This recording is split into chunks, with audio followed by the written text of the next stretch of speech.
साथियों, सुप्रभातम। आप हमारे YouTube चैनल सैर हैप्पीनेस संस्कृत एजुकेशन पर हमेशा ऑनलाइन तैयारी कर रहे हैं। हम आपके लिए बेहतर करने की कोशिश कर रहे हैं। हमारी शुभकामनाएं आपके साथ हैं। आप जरूर सफल होंगे।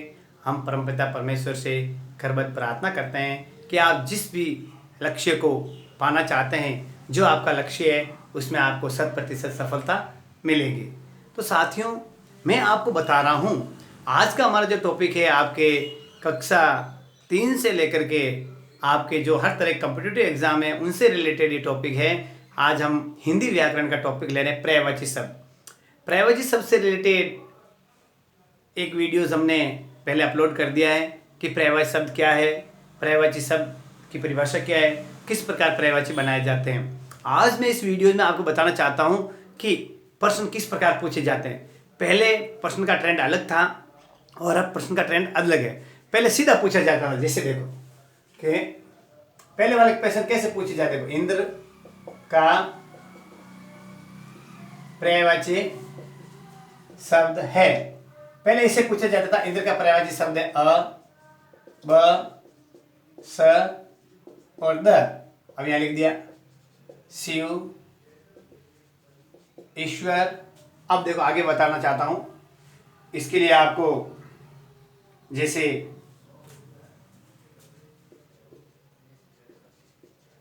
रजनीचर यानी शिव, ईश्वर, रजनीचर या शक्र, पहले इस तरह के प्रश्न पूछे जाते थे। इंद्र का पर्यायवाची शब्द है शिव, ईश्वर, शक्र या रजनीचर। तो आप पहले सीधे लिख देते थे। याद करें, इंद्र के 5 पर्यायवाची शब्द थे। अब इंद्र के पर्यायवाची कौन कौन से हैं मैं आपको बताना चाहता हूं। इंद्र को हम सुरेश, शूरपति, देवराज, मेघराज, शक्र, सचिपति या देवेंद्र आया समझे। अब इसमें है शिव, ईश्वर, शक्र और रजनीचर, सक्रिय है। पहले प्रश्न का ट्रेंड इस प्रकार चलता था। अब प्रश्न का ट्रेंड है, देखो आपको एक बताना चाहता हूं, सबसे महत्वपूर्ण है और आपके लिए इंपॉर्टेंट भी है कि किस प्रकार आपके प्रश्न पूछे जाते हैं और उसमें आपको किस प्रकार उत्तर देना होता है। देखो, दूध के पर्यायवाची शब्दों का सार्थक समूह है। अब ऐसे आ रहे हैं, दूध के पर्यायवाची शब्दों का सार्थक समूह है अ, ब, श और द। अब जैसे लिख दिया नीर, दुग्धम, पेय। अब देखा नीर, दुग्धम, पेय, पहले भी ये लिख दिया, दूसरे में लिख दिया इन्होंने। मैं आपको बताना चाहता हूं, दूसरों के लिए लिख दिया दधि, जल, दुग्ध। अब आपके लिए तीसरे में बताना चाहता हूं पेय, क्षीर और स्तनीय। चौथे में लिख दिया पेय, दूध और सुधा।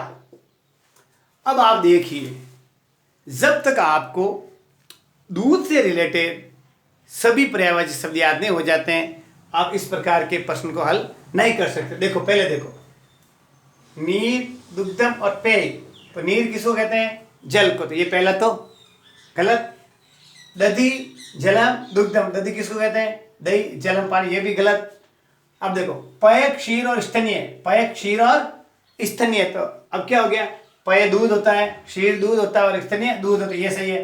पेय दूध और सुधा, सुधा अमृत को कहते हैं। तो ये 3 बताए मैंने। आपको इस तरह आराम से इत्मीनान से प्रश्न को पढ़ना है, उस प्रश्न को पढ़ के आपको जवाब देना है।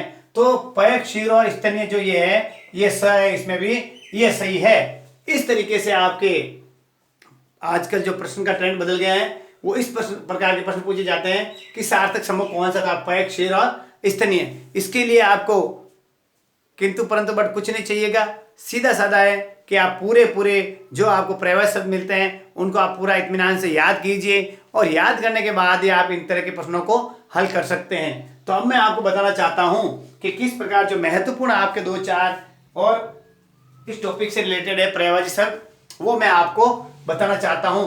तो अब आप भी मेरे साथ आराम से लिखने की कोशिश करते हैं। तो लिख लीजिए कि मारवाड़ी में कहा है कि 100 वाक्य और एक लिखे, यानी आप जब लिखेंगे तो आपके लिए भी एक तरह के नोट्स बन जाएंगे और आप आराम से जब भी चाहेंगे उनको देख सकते हैं, आप उनको समझ सकेंगे। तो पर्यायवाची शब्द में आज मैं आपके लिए ले रहा हूं इंद्र से।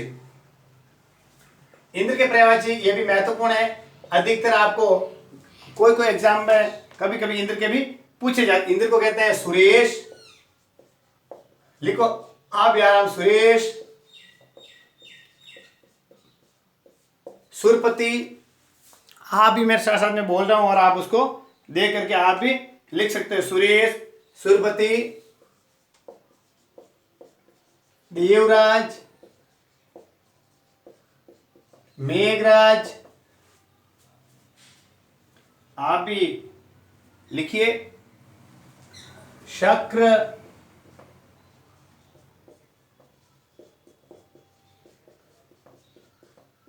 सचिपति, देवेंद्र। आया समझे? इस तरीके से आप लिखिए सुरेश, सुरपति, देवराज, मेघराज, शक्र और सचिपति और देवेंद्र। ये मैंने आपको इंद्र के पर्यायवाची शब्द बताए हैं। जो आप सुरेश, सुरपति, देवराज, मेघराज तो पढ़ा होगा आपने। जो सचिपति और शक्र ये दो नए हैं, आप इनको भी याद करने की कोशिश करना। आप याद करेंगे तो आपके लिए अच्छा होगा। अब मैं बताना चाहता हूं आज बाल, अपने सिर के बाल हैं। बाल को क्या कहते हैं? देखो केस, सुनना, केस क्या कहते हैं? केस, कच्छ और कुंतल, चिकूर, कुंतल, चिकूर। आप भी आराम से लिखते रहिए। अलम, रोम, सिरोरुह, अलम, रोम, सिरोरुह। इतने देखो, आपने केस पढ़ा होगा, रोम पढ़ा होगा, लेकिन कच्छ, कुंतल, चिकूर, अलम और सिरोरुह ये जो है आपके बाल के जो पर्यायवाची शब्द है उनसे रिलेटेड है। महत्वपूर्ण महत्वपूर्ण में आपको जो है उनसे। कामदेव बहुत इंपॉर्टेंट है। कामदेव के पर्यायवाची शब्द में सबसे पहले लिखो आप मदन। कामदेव को हम मदन, मनोज, अनंग, आया समझे? ये आप भी लिखने की कोशिश कीजिए। काम, रतिपति,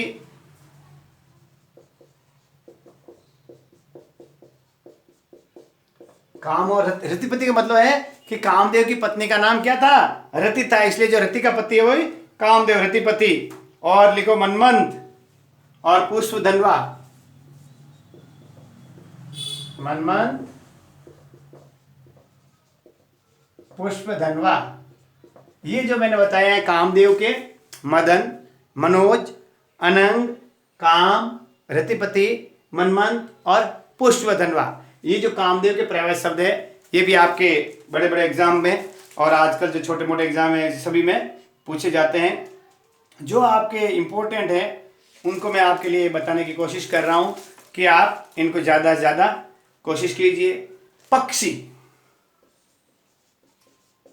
पक्षी को कहते हैं खग और द्विज, विहग, नभचर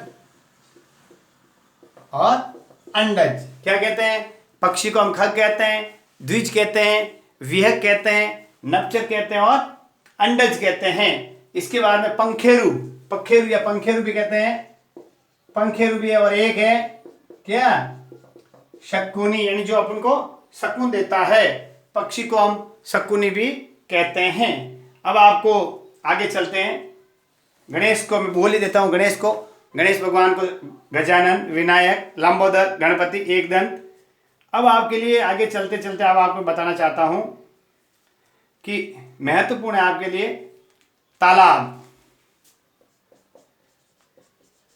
तालाब को सर, ताल, ताल, तड़ाक। आया आपकी समझ में क्या लिखा मैंने? सर, तड़ाक, ताल, सरोवर, पुष्कर। जो जो आपको याद हो जाता है ये महत्वपूर्ण है। और एक जलाशय, यहां लिख दो जलाशय, ताल की जगह, तड़ाक की जगह। ठीक है, ठीक है सब। सर, ताल, जलाशय, तड़ाक, सरोवर और पुष्कर, ये मैंने आपको बताए हैं। हमारे किससे रिलेटेड है? ये तालाब से। अब आगे चलता पेड़। पर्यायवाची शब्द जरूरी नहीं तालाब से पूछे, वो लिख दें स्कूली एग्जाम में, लिख दें बच्चों के लिए सरोवर के पर्यायवाची शब्द लिखिए। तो सरोवरी तालाब है और तालाबी सरोवर है। पुष्कर, तड़ाक, जलाशय, ताल, सर, ये जो है सब तालाब के जो पर्यायवाची शब्द हैं। पेड़ को क्या कहते हैं? देखो, पेड़ को क्या कहते? ध्यान है आपको? पादप। और बोलिए बोलिए, आप भी कुछ दिमाग लगाइए। पेड़ को क्या कहते हैं? पादप, वृक्ष और रूख। किसमें कहते हैं? रूख। हमारे मारवाड़ी शब्द है ये भी। क्या एक रूख है, तरु है, विटप है। तरु तो कौन से पेड़ के? पादप, वृक्ष, रूख, तरु, विटप, द्रुम। ये जो मैंने आपको लिखाए हैं पेड़ के पर्यायवाची शब्द है पादप, वृक्ष, रूख, तरु, विटप और द्रुम। इस तरीके से आपको मैंने पादप के बाद अब बता रहे हैं आगे आपके लिए तलवार के। तलवार के भी कई बार पर्यायवाची शब्द आपके एग्जाम में पूछे जाते हैं। तलवार को हम क्या क्या कहते हैं? तलवार को अस्सी, कृपाण, खड़ग और करवाल, चंद्रहास, यानी अर्ध चंद्रमा की तरह इसका रूप होता, बनावट होती है। ऐसे अस्सी, अस्सी, कृपाण, खड़ग, करवाल और चंद्रहास, ये तलवार के पर्यायवाची शब्द आपको मैंने बताए हैं। अब आपके लिए महत्वपूर्ण है देवता।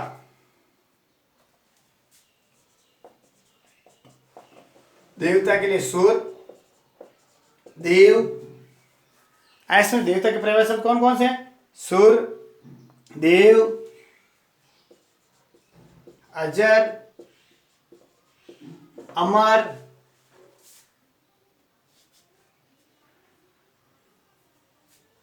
और विबुद्ध।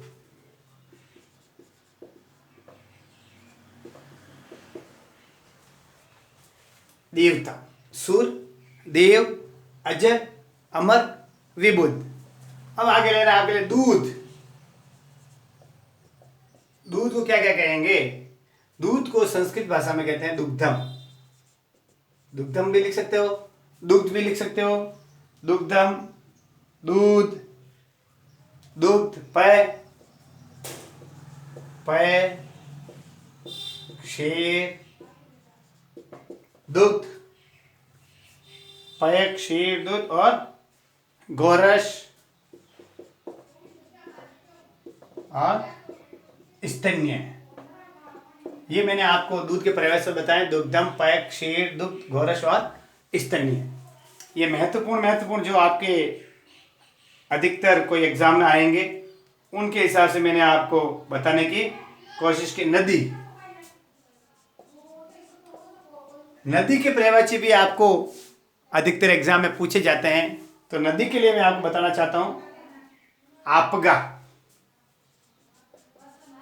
आपगा, सरिता, यानी नदी के पर्यायवाची शब्दों में है आपगा, सरिता, तट्टिनी, तरंगिनी। आप भी अपनी नोटबुक लेकर के उनको लिखने की कोशिश करना। और शैलजा और निर्जरणी, इसको हम शैलजा और निर्जरनी। ये मैंने आपको बताया है। नदी के पर्यायवाची शब्द है आपगा, सरिता, तटिनी, तर्गिनी, शैलजा और निर्जरनी। परीक्षा में ऐसा पूछा जा सकता है कि नदी का पर्यायवाची शब्द कौन सा नहीं है। आपका दे दे, सरिता दे दे, तटिनी दे दे और इसके साथ में दे दे आपको करवाल, तो ये तीनों तो है, करवाल नहीं है। अगला जो आपको एक महत्वपूर्ण बता रहा हूं मैं आपको कि पर्यायवाची शब्दों में आपको बता रहे हैं, हमारे पर्यायवाची चलता है पर्वत, बहुत इंपॉर्टेंट है, जिसे हम पहाड़ कहते हैं। पहाड़ को पर्वत, नग, शेर, भाकर, ऐसा गिरी, संस्कृत का भी एक शब्द है गिरी, वो भी पर्यायवाची शब्द में आता है। और इसके बाद में कहते हैं नग, लिख दिया आपने, मेरू,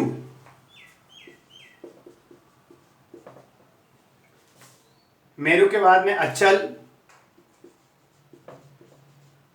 ये पहाड़, नग, शेर, भाखर, गिरी, मेरू, अचल, महिधर, ये इतने मैंने आपको पर्यायवाची शब्द बताए, वो पहाड़ के पर्यायवाची शब्द हैं। आप के लिए हम कोशिश कर रहे हैं। एक है महत्वपूर्ण पुष्प, जिसे हम फूल से भी कह सकते हैं। फूल के लिए पर्यायवाची शब्द है पुष्प, पुष्प, सुमन, प्रसून। इंपॉर्टेंट है, फूल के पर्यायवाची शब्द अधिकतर आपके हर कॉम्पिटिटिव एग्जाम में, स्कूली एग्जाम में पूछे जाते हैं। तो फूल के लिए हम क्या लिख रहे हैं, पुष्प, सुमन, पुष्प और पुष्प लिखो, एक पुष्प लिख दिया। अब उसके बाद में एक आप महत्वपूर्ण लिखिए, क्या लिखेंगे, कुसुम और गुल। ये इतने पर्यायवाची शब्द है फूल के, पुष्प, पुष्प, सुमन, प्रसून, कुसुम और गुल। अब अगला जो टॉपिक है, मैं आपको महत्वपूर्ण पर्यायवाची शब्द के, वो अगले टॉपिक में आपको बताया जाएगा कि किस प्रकार आपको पर्यायवाची शब्द लिखने हैं। ये पर्यायवाची शब्द का पार्ट 2 है, जो आज मैं आपके लिए लेके आया हूँ। लगभग मैंने 10-11 आपको पर्यायवाची शब्द महत्वपूर्ण बताए हैं, जैसे पक्षी के खग, द्विज, व्यय, नपचर, अंडज, पंखेरु और शकुनी। आपके एग्जाम में ऐसा पूछा जा सकता है कि अब मैं एक प्रश्न लेता हूं, तलवार का पर्यायवाची नहीं है, ऐसा क्वेश्चन आ गया। अस्सी, ब, करताल, स, शैलजा, द, खड़ग। तो दो तो आपको आते होंगे, जैसे 80 और खड़ग तो आपको आते ही है, 80 और खड़ग तो आपको याद हो गए। अब इन दो में से करताल और शैलजा, तो करताल और शैलजा है। शैलजा नदी का पर्यायवाची है, करताल किसका है, तलवार का। तो कौन सा नहीं है, ये स, यानी जो शैलजा है, ये जो पर्यायवाची शब्द है तलवार का नहीं है। इस प्रकार से कॉम्पिटिटिव एग्जाम में आपको प्रश्न पूछे जाते हैं। तो आप आराम से, इत्मीनान से इन पर्यायवाची शब्दों को याद कीजिए और हमारे यूट्यूब चैनल सैर हैप्पीनेस संस्कृत एजुकेशन को ज़्यादा से ज़्यादा बच्चों तक पहुँचाइए, ताकि बच्चे सफल हों। आपको दुआएं दें, हमारा मिशन सक्सेस हो। नमस्कार साथियों।